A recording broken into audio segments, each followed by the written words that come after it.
Thank you, Speaker ma'am. I rise to speak on the demand for grants of the Ministry of Education.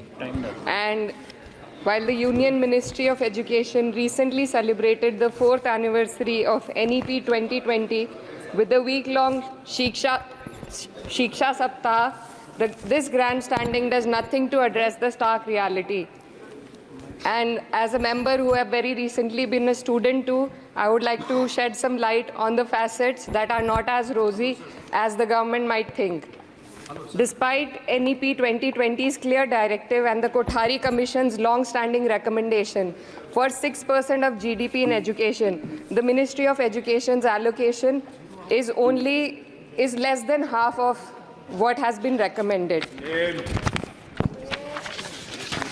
The biggest cut has been for the University Grants Commission, which saw a 61% dropping from 6,409 crores to only 25 crore this time, which will affect the higher education of our country.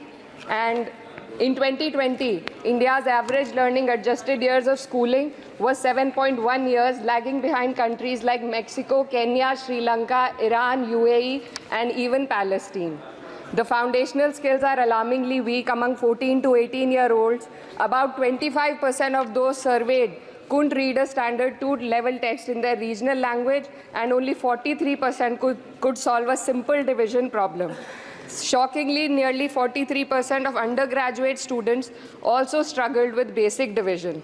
This report is a testament to the fact that in reality, our education system has failed to educate a large section of the population, especially students from underprivileged backgrounds dependent on state-run education. So, Speaker ma'am, higher education, especially for women, is crucial to gaining empowerment and employment.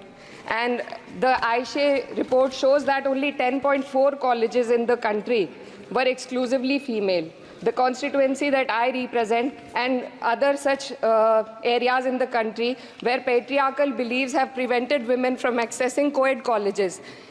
Therefore, we need women specialized institutions so that women can get educated and get further in the society. Ma'am, पिछले 7 साल में देश भर में 70 paper leak हुए हैं, जिससे 2 करोड़ युवाओं की ज़िंदगी बर्बाद हुई है। नीट, नेट और अन्य ऐसे पेपर लीक से हमारे देश की परीक्षा कराने वाली संस्थानों की छवि पर गहरा धब्बा लगा है, और जिसके कारण देश के युवा का इस सरकार के निष्पक्ष परीक्षा कराने की क्षमता से भरोसा उठ चुका है। इसी के संदर्भ में NCRB की जो स्टूडेंट सुसाइड रेट है वो 7.6 हो गई है, ऐसा 2022 की रिपोर्ट में बताया गया था। Ma'am, similarly, the situation is for the NET and DU LLB entrance examination. The abrupt cancellation and the mismanagement of the NTA is a crucial issue that the government needs to look into. Ma'am, I would also like to bring to your attention the discrimination against minorities in this budget allocation, especially in the case of closure of the Maulana Azad Foundation. Despite the Prime Minister's vision of minorities progressing with Quran in one hand and computer in the other, this undermines efforts to boost educational opportunities. What we also need in today's time is quality STEM education, as outlined by India's National Education Policy 2020, and it is crucial for fostering critical thinking and preparing our youth for 21st century challenges.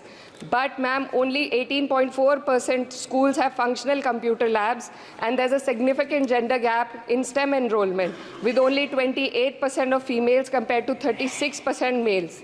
While the government now promotes Digital India, it would do well to take a leaf from the Samajwadi Party's government under Akhilesh Yadav ji, which began distributing free laptops to class 12 students in 2012, effectively combating computer illiteracy and bridging digital divide in rural Uttar Pradesh. Educational freedom index में भारत की स्थिति काफ़ी हद तक खराब है, हमें निचले 30% देशों में रखा गया है. The intertwining of political agendas with Indian higher education has worsened under the current government. Key historical and scientific facts are being erased from textbooks to advance a certain kind of narrative. Mughal history is continuously distorted and erased, but notably, Darwin's theory was removed from the class 9 and 10 syllabuses by the 21-22 academic year. and the topic of evolution was completely excised from school textbooks. This distortion of educational content undermines academic integrity and damages India's educational ethos. Ma'am, when we are competing for in the world with first-class countries, we also need to look into why our students need coaching in spite of having schools and higher education and those funded by the government. The incident of 3 students dying in UPSC coaching has once again exposed the harsh reality, just a minute, man, and plight of a significant segment of our population. These young individuals, hopeful of securing government jobs, endure poor living conditions in places like Kota and Rajendra Nagar. This situation calls for a deeper reflection on the shortcomings of our outdated education system. The coaching industry in India has become a critical part of the educational landscape due to the failures of the traditional schooling system. The national education policy fails to address why students rely on coaching in the first place. So, ma'am, I would like to end with certain demands to the minister for my constituency.